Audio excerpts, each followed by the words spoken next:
अंधेरे कमरे में टाइम्स ऑफ इंडिया की हेडलाइन चमक रही थी।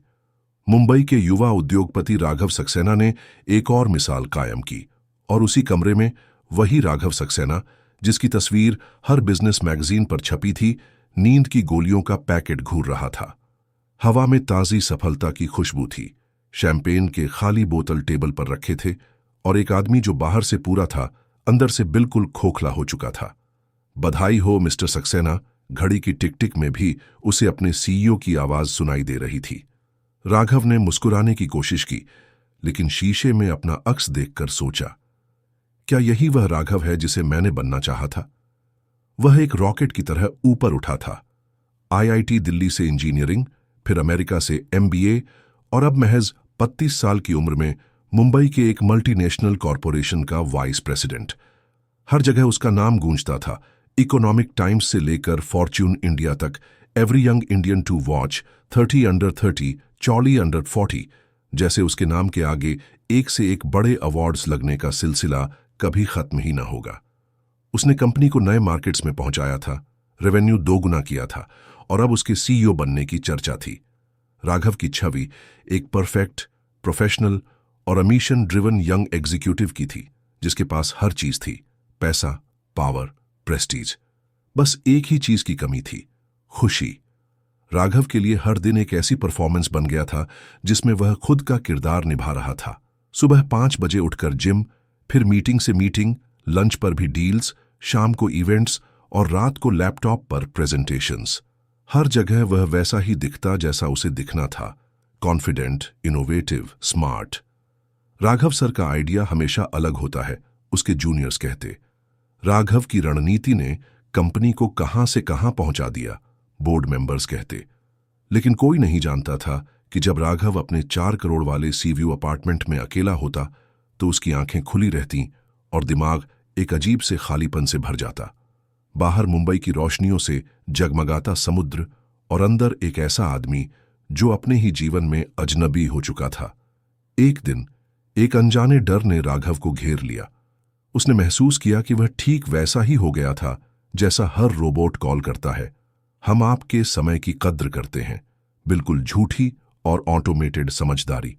उसके पास एक महंगी कार थी जो उसे ट्रैफिक जाम में फंसाती, एक महंगा घर जिसमें वह अकेला सोता, और एक ऐसी नौकरी जिसमें वह सिर्फ रुकने के लिए भी टाइम नहीं निकाल पाता था। दिखावे का एक पूरा जहान उसके पास था, लेकिन अंदर की दुनिया खाली होती जा रही थी। बचपन में जो राघव घंटों तक किताबें पढ़ा करता था, संगीत सुनता था, दोस्तों के साथ हंसता था, वह कहां खो गया? वह हंसता जरूर था, लेकिन अब सिर्फ बिजनेस जोक्स पर। वह मुस्कुराता जरूर था, लेकिन सिर्फ कॉन्ट्रैक्ट साइन होने पर। राघव की जिंदगी में सब कुछ है, लोग कहते, पर राघव जानता था कि उसकी जिंदगी में कुछ भी नहीं था, सिवाय एक टाइम टेबल के। एक शनिवार सुबह जब उसका एक बिग इवेंट कैंसिल हो गया, तो राघव ने अपनी BMW निकाली और बिना सोचे समझे मुंबई से बाहर निकल गया। उसने अपना फोन बंद कर दिया और बस ड्राइव करता रहा। 1, 2, 3 घंटे, जैसे कोई पुरानी आदत फिर से जाग उठी हो। मालगुंड के पहाड़ी इलाकों में उसकी कार पहुंच गई, जहां मोबाइल नेटवर्क अधूरा था और वक्त जैसे थोड़ा धीमा चल रहा था। एक पुराने से मंदिर के पास उसने अपनी कार रोकी। शायद इसलिए नहीं कि वह धार्मिक था, बल्कि इसलिए कि उसे लगा जैसे यह जगह उसे बुला रही थी। मंदिर की सीढ़ियों पर बैठे एक बूढ़े साधु ने उसे देखा और मुस्कुराए, जैसे वे राघव का इंतजार कर रहे थे। आइए राघव बाबू, उन्होंने कहा, और राघव को अचरज हुआ कि उन्हें उसका नाम कैसे पता चला। बाद में उसे समझ आया कि उनकी आवाज में राघव शब्द नहीं था, बल्कि आइए बाबू था। लेकिन वह क्षण उसके लिए एक इशारा बन गया। बाबा अद्वैयानंद, जैसा कि उन्होंने अपना परिचय दिया, एक सामान्य साधु नहीं थे। उनकी आंखों में एक अजीब चमक थी जो राघव को पूरी तरह पढ़ लेती थी। काफी थके लग रहे हो, बाबा ने कहा, और जाहिर है बाहर से तो कोई देख नहीं सकता, पर अंदर से तुम टूट चुके हो। राघव हैरान था, इस अनजान व्यक्ति को कैसे पता चला? शायद उसके चेहरे पर लिखा हो, या शायद यह सिर्फ एक अनुमान था। मेरे पास सब कुछ है, राघव ने हल्के से कहा। फिर भी उसके पास शब्द नहीं थे अपने खालीपन को बयान करने के लिए। बाबा धीरे से मुस्कुराए और अपनी छोटी सी झोपड़ी में चाय बनाने लगे। कभी पक्षीराज के बारे में सुना है? उन्होंने पूछा। राघव ने सिर हिलाकर ना कहा और बाबा ने उसे एक कहानी सुनाई। पक्षीराज एक ऐसा पक्षी था जिसे ईश्वर ने दो विशेष पंख दिए थे, एक कामयाबी का और एक सुकून का। जब भी वह दोनों पंखों का संतुलित इस्तेमाल करता तो आसमान की हर ऊंचाई उसके लिए आसान हो जाती। लेकिन एक दिन उसे लगा कि कामयाबी का पंख ज्यादा मजबूत है, इसलिए उसने सुकून वाले पंख को नजरअंदाज कर दिया। वह ऊंचा उड़ने लगा, लेकिन हर उड़ान के साथ उसका संतुलन बिगड़ता गया और एक दिन वह सीधा नीचे गिर पड़ा। बाबा चुप हो गए और राघव को कुछ देर लगी यह समझने में कि कहानी खत्म हो चुकी है। क्या हुआ फिर? क्या वो मर गया? राघव ने पूछा, एक बच्चे की तरह उत्सुकता से। बाबा हंसे। कहानी का अंत तुम्हारे हाथ में है राघव। पक्षीराज तुम हो और तुम्हारे पंख बिल्कुल वैसे ही हैं, एक जिससे तुम ऊंचाई को छूते हो और दूसरा जो तुम्हें खुशी देता है। लेकिन तुमने अपना दूसरा पंख, अपना सुकून, अपनी खुशी और अपनी वास्तविक पहचान को किनारे कर दिया है। राघव की आंखों में हलचल होने लगी। वह कितने सालों से दूसरों को इम्प्रेस करने के लिए जी रहा था, लेकिन खुद को भूल चुका था। मैंने अपनी जिंदगी में इतना कुछ हासिल किया है, फिर ये खालीपन क्यों? राघव ने पूछा। क्योंकि तुम भाग रहे हो, बाबा ने सीधे शब्दों में कहा। पीछे न देखने के लिए इतनी तेजी से भाग रहे हो कि बस आगे का रास्ता देखते हो। लेकिन असली जिंदगी तो तुम्हारे आसपास है। वह लड़का जो पहाड़ों पर कविताएं लिखता था, जो दोस्तों के साथ रात भर बैठकर गपशप करता था, जो नई चीजें सीखने के लिए उत्साहित होता था, वह कहाँ गया? राघव ने गर्दन झुका ली। वह लड़का तो शायद कहीं खो गया था, एमबीए प्रोग्राम की रात रात भर की पढ़ाई में, प्रमोशन के लिए एक्स्ट्रा आवर्स में और बड़े लोगों को इम्प्रेस करने के चक्कर में। बाबा ने चाय का कप राघव की ओर बढ़ाया। जिस सफलता ने तुमसे तुम्हारी नींद, तुम्हारे रिश्ते और तुम्हारी खुद की पहचान छीन ली, क्या वह सफलता सच में तुम्हारी है? यह सवाल एक तीर की तरह राघव के दिल में उतर गया। क्या यह सफलता सच में उसकी थी, या यह सिर्फ एक कठपुतली का नाच था जो वह दूसरों के लिए कर रहा था? उसके माता पिता की उम्मीदों के लिए, समाज के स्टैंडर्ड्स के लिए, या शायद अपने अहंकार के लिए? राघव की आंखों से आंसू निकल आए, शायद पहली बार जब वह सालों में अपने असली भावनाओं से जुड़ा था। रोने में कोई बुराई नहीं है, बाबा ने कहा। असल में कुछ आंसू हमें पानी देते हैं ताकि हम फिर से उग सकें। राघव ने अपनी आंखें पोंछीं और थोड़ी देर तक चुप रहा। वह सोच रहा था कि कैसे उसने धीरे धीरे अपनी हर पसंद, हर शौक और हर उस चीज को छोड़ दिया जो उसे खुशी देती थी। वह हिमालय का ट्रैक जिसका वादा उसने खुद से किया था, वह गिटार जो अब उसके घर के कोने में धूल खा रहा था, और वे दोस्त जिनके फोन वह अनदेखे कर देता था क्योंकि उनसे बात करने के लिए वक्त नहीं था।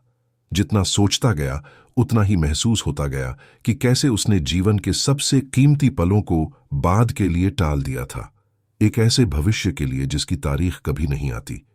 मैं क्या करूं? राघव ने आखिरकार पूछा, और उसका सवाल अब हल्का लग रहा था, जैसे किसी भारी बोझ को उतार दिया हो। बाबा मुस्कुराए। कोई जादुई मंत्र नहीं है मेरे पास, उन्होंने कहा, न ही कोई चमत्कारी समाधान, लेकिन एक सुझाव है।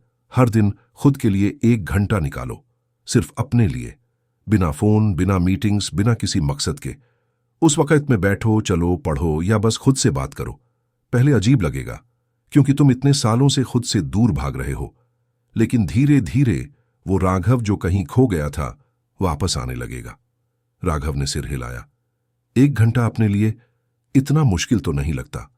और याद रखो, बाबा ने जोड़ा, जो तुम बन गए हो वह तुम्हारा एक रूप है, पर जो तुम असल में हो वह अब भी कहीं भीतर बैठा है। राघव 3 दिन उस पहाड़ी गांव में रहा। पहले दिन उसने अपने फोन को वापस चालू किया और अपनी टीम को एक मैसेज भेजा कि वह कुछ दिनों के लिए अनुपलब्ध रहेगा। दूसरे और तीसरे दिन वह बस जीता, झरनों के पास बैठा, पहाड़ों पर चढ़ा, स्थानीय चाय की दुकान पर बूढ़े लोगों से बातें की और एक किताब पढ़ी जो उसने महीनों पहले खरीदी थी, लेकिन कभी खोलने का समय नहीं मिला। वह किताब उसके बैकपैक में थी, जैसे उसके अंदर का कोई हिस्सा जानता हो कि उसे इसकी जरूरत पड़ेगी। हर शाम वह बाबा से मिलता और उनसे बातें करता, कभी गहरी दार्शनिक बातें और कभी बिल्कुल मामूली रोजमर्रा की बातें, और हर बार उसका दिल हल्का होता जाता। चौथे दिन सुबह बाबा ने उसे जाने से पहले एक आखिरी सलाह दी। राघव, याद रखना, संतुलन कोई एक बार मिलने वाला लक्ष्य नहीं है, यह हर दिन का चुनाव है। कामयाबी अच्छी है, लेकिन अगर उसके साथ सुकून ना हो तो वह सिर्फ एक शो पीस बनकर रह जाती है, जिसे दूसरे देखें तो वाह वाह करें, लेकिन तुम्हें कोई खुशी न दे। अगर सिर्फ एक पंख से उड़ोगे तो ऊंचाई नहीं, गिरावट तुम्हारा इंतजार कर रही होगी। जब राघव मुंबई लौटा तो उसने अपनी जिंदगी में कुछ बदलाव किए, छोटे लेकिन महत्वपूर्ण। सबसे पहले उसने हर दिन सुबह का 1 घंटा खुद के लिए अलग कर दिया, कभी योग के लिए, कभी पढ़ने के लिए और कभी सिर्फ समुद्र के किनारे बैठने के लिए। उसने अपने माता पिता को हर हफ्ते फोन करना शुरू किया, न कि सिर्फ त्योहारों पर। उसने अपने पुराने दोस्तों से फिर से जुड़ना शुरू किया और एक गिटार क्लास ज्वाइन की।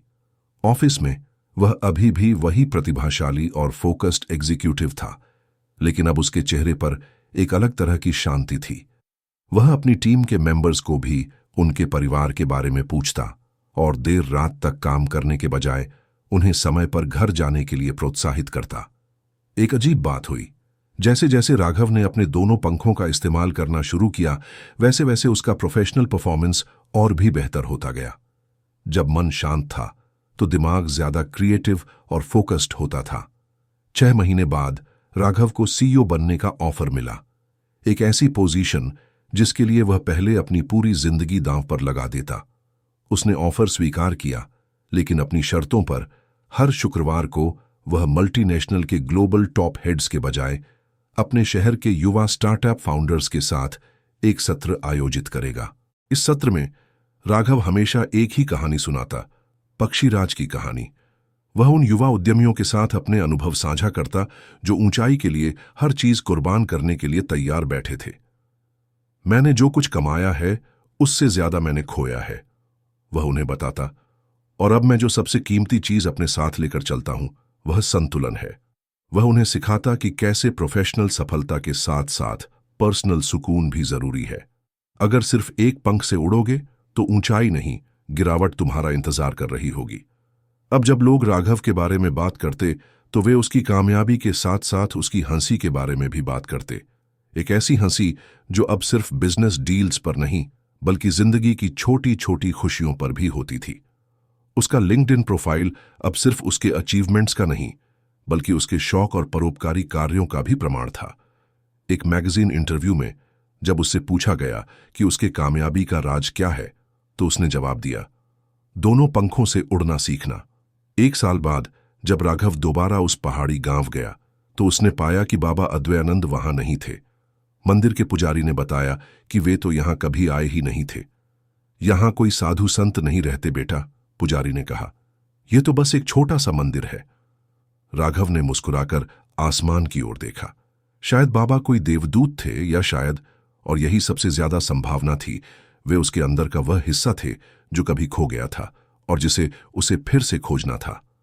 राघव ने मंदिर की सीढ़ियों पर बैठकर अपनी डायरी निकाली और लिखना शुरू किया, एक नई कहानी एक नए पक्षीराज की, जो अपने दोनों पंखों से उड़ता है, कामयाबी और सुकून दोनों के संतुलन में। दोस्तों, हम सभी की जिंदगी में कभी न कभी वह मोड़ आता है जहां हम महसूस करते हैं कि हम दौड़ तो रहे हैं, लेकिन ऐसे रास्ते पर जो शायद हमारा नहीं है। राघव की कहानी हमें याद दिलाती है कि सफलता के पीछे भागना अच्छी बात है, लेकिन अपनी आत्मा को भूल जाना उसकी कीमत नहीं होनी चाहिए। हमें हमेशा याद रखना चाहिए कि जीवन का संतुलन, हमारी खुशी और हमारी असली पहचान ये ऐसे खजाने हैं जिन्हें किसी बैंक में नहीं रखा जा सकता।